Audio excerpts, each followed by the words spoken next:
wake up call.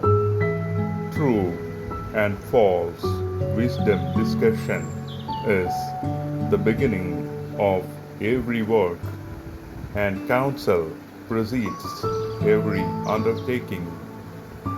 The book of Ecclesiasticus, chapter 37, verse 16.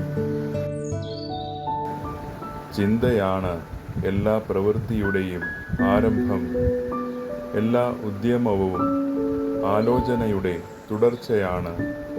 പ്രഭാഷകന്റെ പുസ്തകം അധ്യായം 37, വാക്യം 16. Good morning.